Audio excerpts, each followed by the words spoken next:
Well, thank you for joining. This presentation, can everybody see my screen?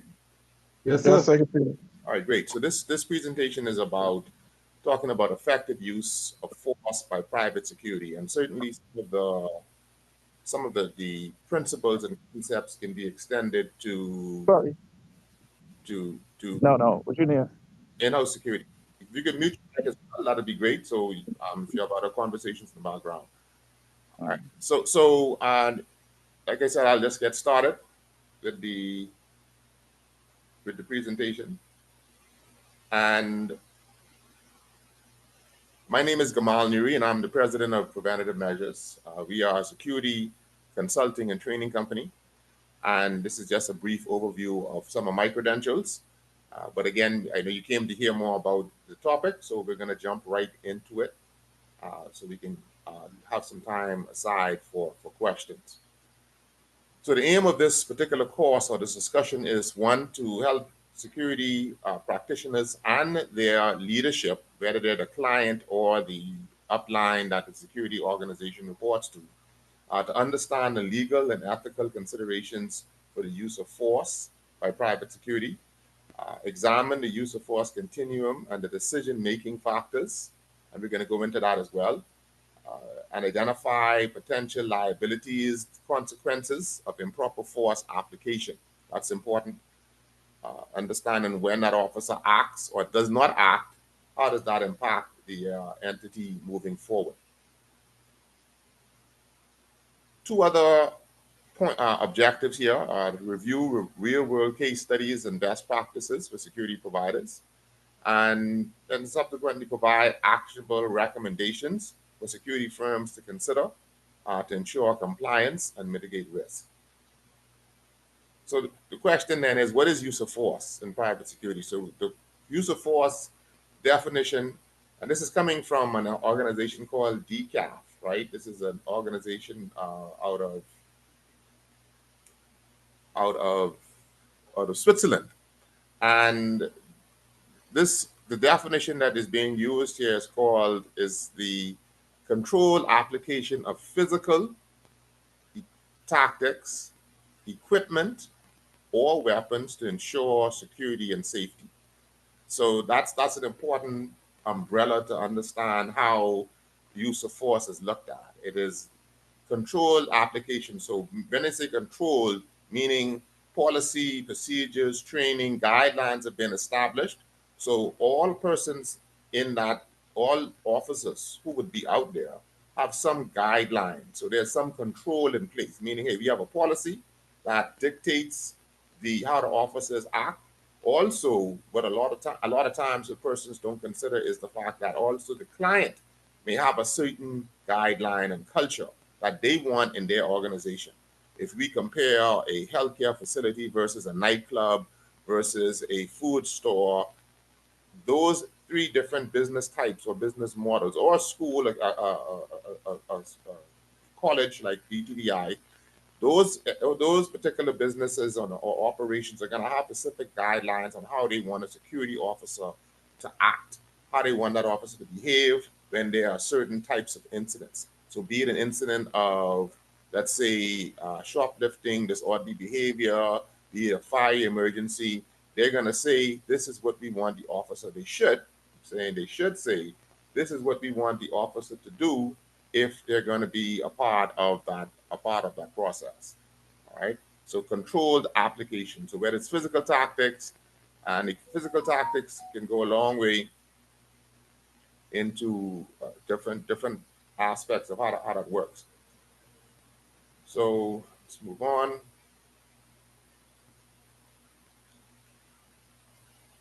So use of force is a critical issue. Security officers often, and often is an understatement, are always in a use of force application. So it says security officers often encounter situations where force may be necessary. And another reason why it's critical is because the legal and ethical reputational risk for both the officer in the first instance, because he's going to be the person directly involved in the force application, and then obviously the employer, that's the firm, and the client. So all of those persons are exposed to different types of risks. And we're going to see how, it isn't just physical, meaning touching or putting your hands on someone. It could be as simple as the officer deciding that this person can't leave or this person can't enter because of a particular circumstance. Simple as standing in the doorway, not allowing somebody to leave, could be considered an application of force. So we're going to do an overview of local law. So, the Bahamas has specific regulations, there are regional standards, there are international best practices, and I'm going to touch on them very briefly. The links will be available for you, and also, folks, that this presentation will also be available as a reference or a guide for helping you to develop your in-house policies. So let's look at some of the local laws. First of all, we start off with the Constitution. Constitution of the Commonwealth of the Bahamas in particular. And if we understand section 15 and to 17, that speaks to the fundamental rights of an individual. That's an important place to start, because all laws, all regulations, wherever they are situated in any country, all have to align with a country's constitution. All have to align, and in particular, fundamental rights and freedoms, where the person can go, their ability to move, their ability to associate, all of those things. Sections 15 and 17 in the Bahamian Constitution speak specifically to how that person can move, how they can mobilize around the environment. Then when we go down a little deeper, we'll look at the Penal Code. The Penal Code of the Bahamas, in particular, sections 19 through 32 speaks to assault, interestingly enough, because it becomes a very thin line when an officer is applying force and if it becomes assault. So section 19 through 32 of the Bahamas Penal Code speaks to assault, and now section 97 through 114 speaks to the application of force in different circumstances. And it goes down, it drills down into what type of force can be used based on the particular crime or the particular incident that's occurring. Again, that would fall in line with security officers who may encounter, because of their work environment, criminality. What type of force can they use to subdue, to apprehend, to arrest? And that becomes, again, very gray. That section as well, section 97 through 114, also speaks to the power of arrest, citizens' power of arrest, and it gives you the criteria on how that arrest can occur. Often we hear security officers don't have the power of arrest. They may not have the power of arrest of a peace officer or a police officer, but they certainly have a citizen's power of arrest. And even when we get into looking at policy, the organization may determine that while a customer or an employee is on the premises, certain limitations may be imposed on that individual while they're in on that premises. However, again, all of these must align with the overarching laws like the Penal Code and then obviously the Constitution. So that way you have to appreciate, how am I writing policy? How am I giving directives, my post orders for my officers? Are they legal? Are they legal? And did they pass the test of legality in a court? Some other guidelines out there, and I went a little deeper in international guidelines. We'll see something called the Handbook on the Use of Force for Private Security. And this is, the links are available. I will provide those shortly for you. There's also the DCAF toolkit, regulating the use of force. And also the United Nations has a guidelines for the use of force and firearms. There's the Jamaican Private Security Regulatory Authority Act. I'll put a pin here, Jamaica and Trinidad, more so. But in comparison, and in my opinion, from my research, I think they have the most advanced security programs in the region, because it really detailed and outlined everything from training criteria and, in particular, use of force, which aligns with the last item here, the Caribbean Human Rights and Use of Force Policy. All of these two in particular, in fact, all of them come and align with the United Nations and as it pertains to human rights. And when I have discussions with individuals about use of force with security and law enforcement, as a matter of fact, persons are really surprised or do not take into consideration that use of force can be considered the wrong use of force can be considered a human rights violation. And so we have to be very careful that we understand how those things connect. We would find that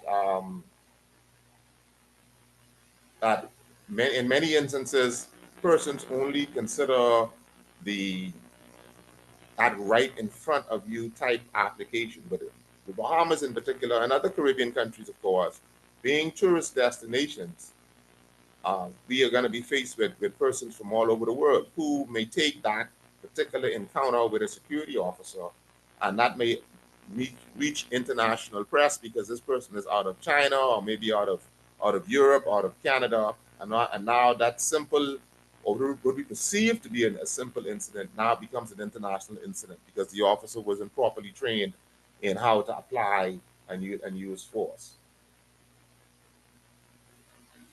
So here's a checklist. So this is a checklist. This is also taken from DCAF, uh, where it talks about this is what you need to do. So this again is a cheat sheet of sort. So this is sort of sums up my whole presentation because it speaks to what you need to do. Uh, General use of force principles. This talks about definition of private security. How is private security defined? How is private security defined in the region? Licensing and contracting requirements. What does that contract say? What is that? What are the expectations of the security service while they're delivering the service on your property? And that should be outlined in your contract or some amendment or service level agreement that says how the officer is going to respond or behave while on your property, while dealing with your customers, while dealing with your employees. It needs to be defined. It shouldn't be a manager or some supervisor coming in and telling the officer, stop that one, search that one. There should be clearly defined policies on how the officer is to interact with individuals while on your site. The next one is vetting and training. So if you're bringing in a security officer, you want to make sure that this person is not criminal, or you understand that maybe their criminal background. You understand their educational background. You understand their true history because they're going to be exposed to clients' information. And so you want to make sure that that person meets the necessary criteria. And obviously training, you got to train them. You have to train them and don't mind. A lot of officers, oh, I've been doing security for, X amount of years. I've been here, I've been that. Oh, and worst of all, oh, I'm former law enforcement. I'm a police officer. I know security. No, they do not know security in the first instance. And certainly they do not know security at your location. This is very important. This is very important.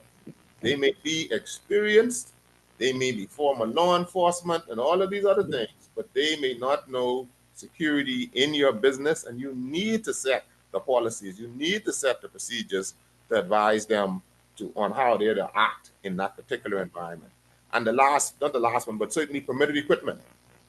Should they be carrying handcuffs? Why are they carrying handcuffs? I walk into several entities and I see the officers with handcuffs or batons. Or in some instances, I see officers with knives. And I'm flabbergasted. I'm flabbergasted that an officer, a security officer in the Commonwealth of the Bahamas and in different jurisdictions is walking around with a knife on their belt of any type, whether it's a utility knife, whatever. They should not have a knife as a part of their equipment.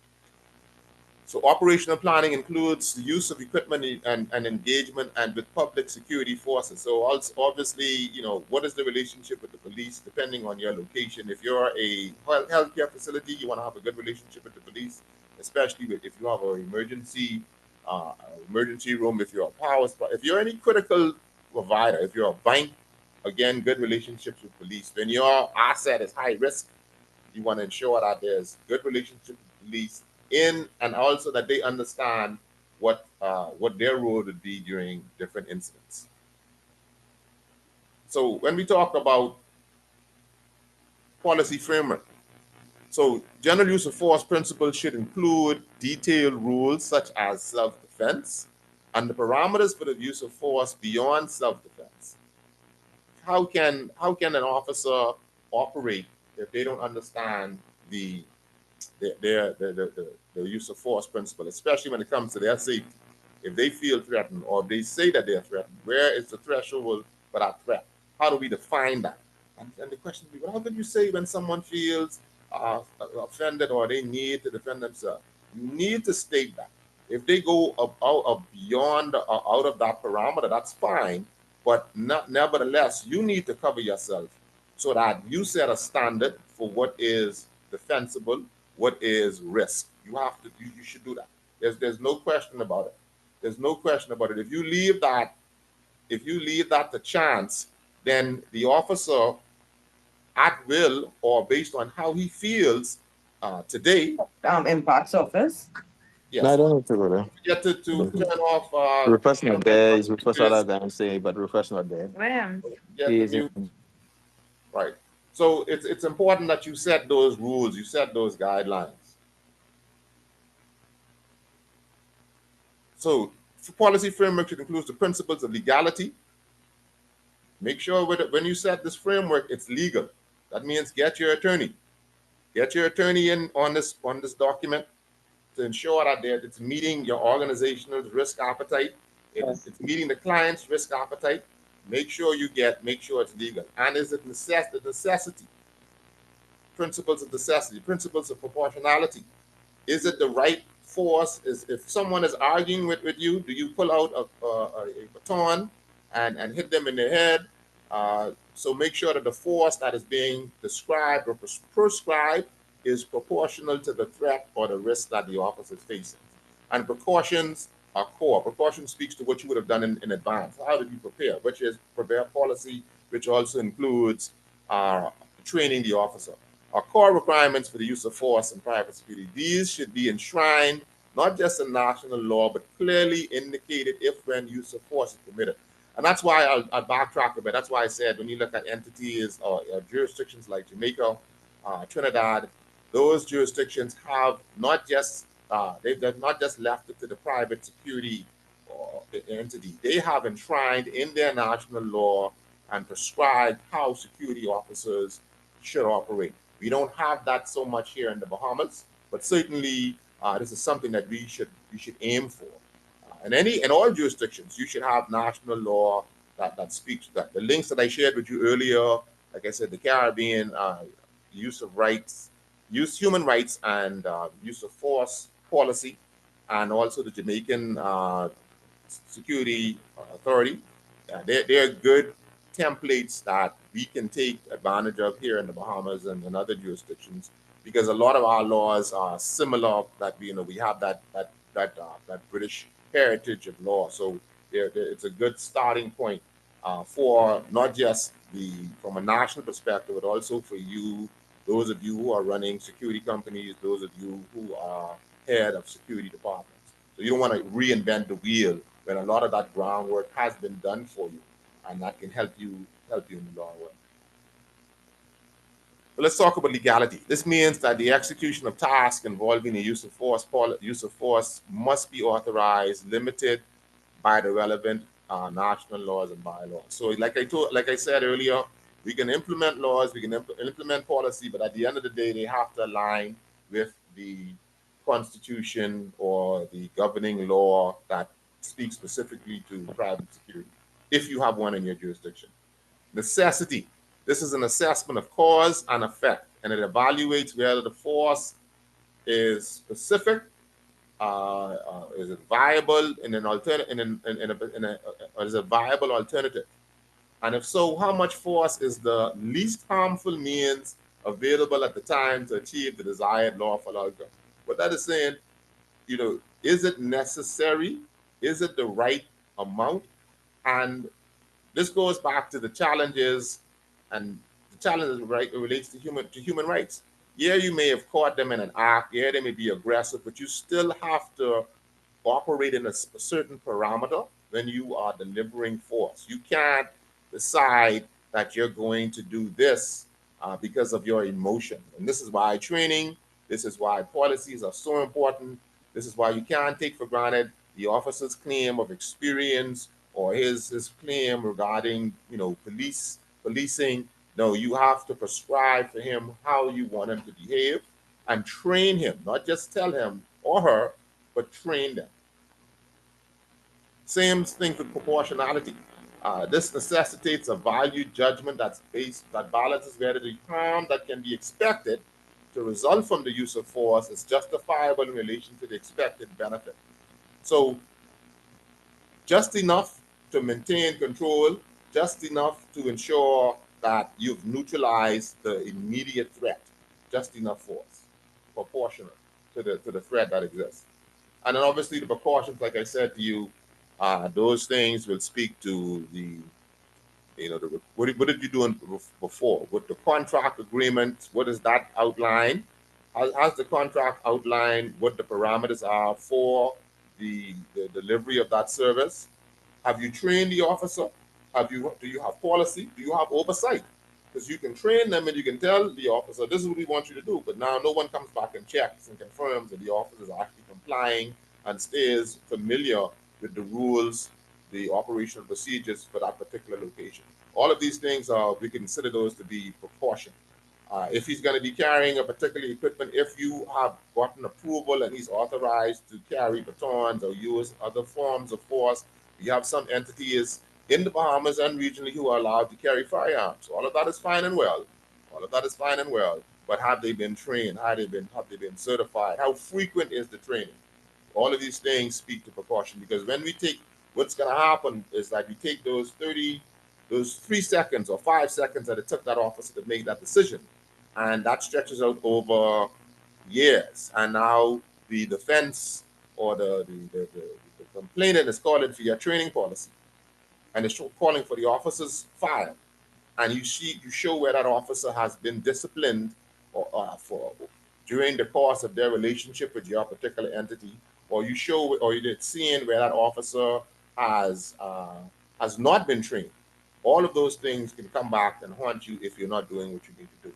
So all of that in a nutshell can be outlined in this diagram. What we just went through over the last few slides can be summarized in this outline because it speaks to proportionality, it speaks to legality, it speaks to necessity, and now you prescribe for the officer what they should be doing. So whether it's presence of private security officer, whether it's a verbal warning, empty hand control, using less lethal methods, threat of lethal force as the last resort. But again, this would be accompanied with policy. So let's say this is stuck up in the security booth to remind the officer what the steps should be, but then there would be training, there would be policy to support this document. It's another diagram. This is used a lot in law enforcement. This is probably one of the most famous diagrams as it relates to that because it tells you what the officer should be doing based on what the threat is. Okay, if the person is compliant on the left-hand side, if the person is compliant and cooperative, you use cooperative controls on the left-hand side, you see the uh, resistance side, so to speak. So this is the behavior that is being given the subject actions. Uh, this is how the perception of those things are, and then the response that is prescribed by the officer. Again, this is important because you need to say, this is how we want you to behave. Certainly, the individual may go over and beyond, but you need, as an entity, you need to have it outlined. This is the behavior that we want you to give or to perform based on what the threat is. And here's another diagram as well. These are just different diagrams that speak to how that officer is to perform or act. And it speaks again here, subject actions here. The subject is cooperative. This is what the officer's response should be. This is the response category here. Then again, if the subject is passive or low resistance, then these are the responses and so forth. up until if the actions are life-threatening or assault, not just to the officer, perhaps to someone else, and they have to go to the defense of an individual. These are the prescribed response mechanisms that the officer should take. Again, your policy needs to support this. Your training needs to support this. The officer should be equipped to support his ability to deliver these responses as well. So if the officer is carrying firearms, then he should know that, hey, I can use the firearm based on the life-threatening action that is being given. Let's move on. So what does the client should understand the security firm's use of force policy? Yes, the client should. You should have that discussion with your client because you want to make sure that they understand the risk. We need to understand if insurance, we're going to get into later on, if insurance is going to cover those risks. All right. So legal and financial risk. Businesses hiring private security are often legally and financially responsible for excessive use of force incidents. Yes, you may have security, correction, insurance, but if that insurance perceives that action is outside of the scope, uh, and it's important to read the fine print. It isn't so much what the security policy covers, it's what they exclude. If you didn't read that exclusion, then you're missing it because you need to know, hey, yeah, you're covered, but now the actions may be excluded. And I see that a lot of times with organizations that use canine. So you put a canine on that property, but the policy, many insurance policies specifically exclude canines. They specifically exclude canines in their coverage. Potential civil lawsuits, criminal liability, and insurance premium increases. Okay? So those are some of the things that the client should understand. The client should also understand the reputational risk. Media coverage, public backlash can damage a company's reputation because of what that officer did, because they're your first impression. They are your immediate or initial customer service representative. We do not take that as seriously as we should, but in many instances, that officer is your customer service rep, the first impression of the business. So also reputational risk, because of that, you may lose business. The customer may be there may be boycotts because of the actions of the officer. Also, operational impacts, disruptions to business, the employee morale, increased scrutiny from regulatory bodies, especially if that entity is a regulated entity outside of just security. It may be a bank, maybe a healthcare facility. The question is, what is your security officer doing? Why did you hire this particular security firm? Did you do your due diligence in ensuring that the security officer knows what they needed to do? Okay, civil liability. So we talked about lawsuits, which could result from excessive force, wrongful detention. Uh, an action occurs, especially when you look at retail outlets, retail stores, where there are instances of shoplifting, and that person is detained or detained, and excessive force is used in the detention process. Did the officer actually see, or did someone actually see, or do they suspect? Is there signage to say to the customers and individuals that you are subject to search? Those types of things. Because if I'm walking into a facility and there's no signage, there's nothing to let me know that what I am now giving up as a right or relinquishing on that premises, and now someone comes to me. In the first instance, he's not identified himself. Yeah, he may be wearing a security uniform, but as he said, I am security officer and I work at this establishment. That verbiage is important. You cannot assume that because there's a security uniformed individual in that premises, that they are the security officer representing your business. Those little things can take can take claims to the left, and they can be detrimental to the entity because the officer did not use the training which says, hey, identify yourself, let them know who you are and what authority that you're acting under. Being able to point to the sign. The sign says that, hey, customers are subject to search, or employees are subject to search, that type of thing, or there's surveillance. So employer liability is an inadequate training. This goes back to the point I was just making. So criminal liability, obviously, charges such as assault and battery or manslaughter. I spoke earlier about the penal code. where their speech, it speaks to assault and what an assault is. And an assault, we often think of an assault as being something of physical application. But an assault is when you detain, obstruct someone from moving freely. So I'm in your store and I want to leave, but your security stands in the way. He didn't touch me, but he says, no, sir, you can't leave. Why? He has to explain. Do I decide that I want to leave in any event? Then he puts his hand on me, not aggressively, but he puts his hand and stops me. These little nuances now can cause the simple stop can escalate to something of assault and battery. Obviously, manslaughter that's an extreme case, but there are instances in that attempt to detain, uh, the person could get injured and they could be severe injured.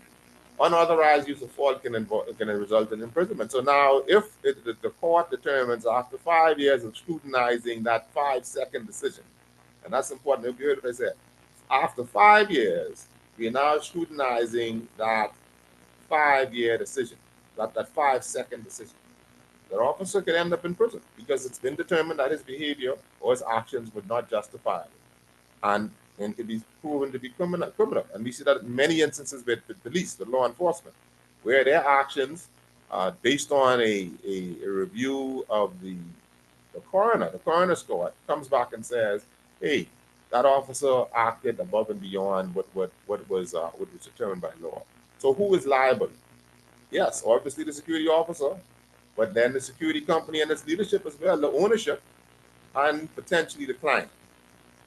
Because when that individual, if they decide to sue, they're going to name the security officer, because that's the immediate person. They're going to name the security company, and I promise you, they're going to name your company. They will name your company. So challenges with law enforcement. Police forces in the Caribbean have faced, like I mentioned a few seconds ago, excessive use of force incidents. I mean, it's a common thing where our police officers are being questioned on their actions. And this is important because it's going to be the same thing and the same standard, because at the end of the day, that police officer is not, his actions are not reviewed on the actions of his organization. His actions are reviewed on national law. So that same standard that a police officer is being held to because of his action is going to be put to your security officer, subsequently to your security firm, because the level or the requirement for the legal requirement is not as high in a civil matter as it is in a criminal matter. So if that officer, your security officer, does not meet the criminal, or met rather the criminal liability, I promise you that they're going to meet civil liability, because it's an easier, the threshold is much lower. And that comes against some absence of clear policies that's led to protests, loss of public trust. So yes, it's happening with the police force. If it's happening with the police force, do not think for 1 second that your organization is not going to be put under that same microscope and under that same level of expectation, especially when they decide to take on a firearm. So when we compare private security comparisons, private security lacks the same oversight, but faces similar, like I said, similar public backlash, need for clear protocols. Transparent policy, this is the lesson that we can learn from this. Transparent policies, training, review, can mitigate risk. So best practices. Comprehensive training programs, guys. Comprehensive training programs, legal updates, scenario-based training, de-escalation techniques, training that officer to be able to communicate and speak uh, with authority, but with empathy, with respect, with courtesy. Firm, but appreciate that they are trying to de-escalate. Incident reporting, however, and then in all of these instances, so even in any type of encounter, the officer needs to write detailed reports with those encounters. Detailed reports, because 3 months later, or that person left your company, they went on to a different career path or went to a different company, you're still gonna have to give an account. And if you don't have those records in place, some of us can't remember what happened yesterday. So imagine 3 months ago, 3 years ago, and that individual decided to come forward with a civil suit, and this happened 9 months ago, and that officer has since resigned. Perhaps maybe even may not be no longer even in the jurisdiction. So these are the type of things that you want to do. So timely reports on all use of force incidents. And all use of force incidents mean anytime that officer has an encounter, he should be writing a report.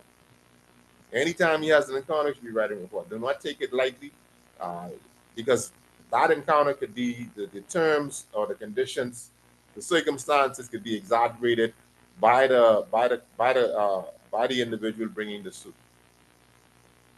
Supervision. If you expect it, as they say, you have to inspect it. If you inspect it and expect the behavior, you have to inspect the behavior. So, supervision and accountability, regular audits, compliance checks. Emphasize, like we talked about, de-escalation, reducing the need for physical force. Train that officer on how to communicate, how to speak. I'm sure we go into entities, businesses, and some of the officers can barely speak. I'm not even going to get into their ability to write, but they can barely speak. We need to improve on that type of performance. That's a minimum performance requirement. Can they communicate effectively to the customer? Important. Client awareness and policy alignment. Obviously, I've hired you. Let me understand, what am I hiring? Because many times we sell the principle of the security firm, but that's not the person who's going to be on your property, who's going to be sent to the site to man it. So understand who that individual is. So steps to ensuring compliance. So regular review of security policies, integration of international best practices. That's important because, like I said earlier, we're not just serving a local market. Our market is international. Our market is coming from all over the world. And as such, we want to make sure that we're not just aligning with local practices, but we want to align with best practices around the world. And like I said, in particular, human rights, civil rights, these things can impact your organization, even if it's not, like I said, because you're not always dealing with local individuals. And so international persons coming in, they may have a better appreciation for what their rights are from a global perspective. Avoiding liability and lawsuits, clear guidance, strong oversight, and proactive risk management. We'll be doing some more sessions on enterprise risk management. This sessions will be coming up later in the year, but that's an important fundamental building block, ensuring that you have good risk management practices. Work with your legal advisors and other security professionals, ensuring policies aligned with national. If you don't know, call someone. If you don't know, Google it. There's all sorts of information out there. Like I mentioned, I'll be sharing some of those links. There's a lot of information out there that could help you improve your game and their deliverables. So coverage. So talking about insurance, right? Role of insurance. This is not This is not the anticipated safety net as most people think. General liability insurance may only cover injuries and damages from force incidents. Okay, but errors and omissions, the insurance provider may say, "Hey, they didn't do what they were supposed to do." Now the insurance provider, who you were asking for a payout, they want to now see your training policy. So it's maybe not the courts, but now the insurance provider wants to see, have you been doing your due diligence? Is this officer trained? Have they been doing this? Have they been doing that? And now you realize that you didn't meet certain standards, and then an insurance company says, well, you omitted to do this. You omitted to train the person. You omitted to give them a guideline on what they can do. And so now the insurance company determines that it's not something that they can cover. Still with insurance may not cover incidents where force may be excessive and unjustified because of your omission. Lack of clear policy may lead to denied claims, like I said a few moments ago. Consequences, financial. Somebody got to pay for wrongdoing. Somebody have to pay. And like I said, on that civil suit, it's very unlikely that you would be named. Sorry, that you'll be the only individual named. The security officer is going to be named, the company is going to be named, the client is going to be named. So security firms and businesses may be left paying out of pocket for settlements of legal fees. Clients who hire security must ensure proper insurance is in place. So, as we wind this down, the question here are some of the takeaways, right? Use of force is necessary but must be carefully managed. Use of force is necessary but must be carefully managed. There's no way you're going to get out of use of force. There's always use of force occurring with the officer. And by the fact that they're there and they're in front of you, they're going to be applying use of force. Legal and ethical consideration must always be prioritized. But whatever because you prioritize use of force and you're managing it, you're going to have to put in policies and procedures and training. They need to be ethical, human rights. There are no human rights violations or obvious human rights violations, and they're legal. The actions that you're prescribing for that officer fall within certain legal parameters. And this is why you definitely shouldn't be doing this in a vacuum. You should be getting some legal advice on what actions your officer should be taking. That's important. And security firms and employees must implement strong policies and training programs. So if you're managing this thing properly, if you've prioritized considerations as it relates to legal and ethics, you have to train them. You have to train them. And training can be as simple as putting up a poster inside your security booth. Training can be a seminar. Training can be a course. It could be a reading. You found a story on the internet that speaks to officer actions and how it was dealt with. Share that in with your officers, and then and get information, get feedback. Let them become comfortable and familiar with what is required, so that they're able to act in a more responsible and an ethical manner. So, like I said, guys, it's a brief overview of how do you effectively manage use of force. These are some insights that I hope can benefit individuals in the long run and help them to create programs, manage programs, and God forbid, hopefully you don't have to present this matter before a court or deal with, but nevertheless, that's an inherent risk of being in the business. So what I'm going to do now, we have 10 minutes left. We have 10 minutes left. I'm going to open the floor for questions, comments, insights, opinions. I would appreciate it very much. And as we do that, I'm going to stop sharing the screen. I'm going to drop some of those links into the chat box. All righty.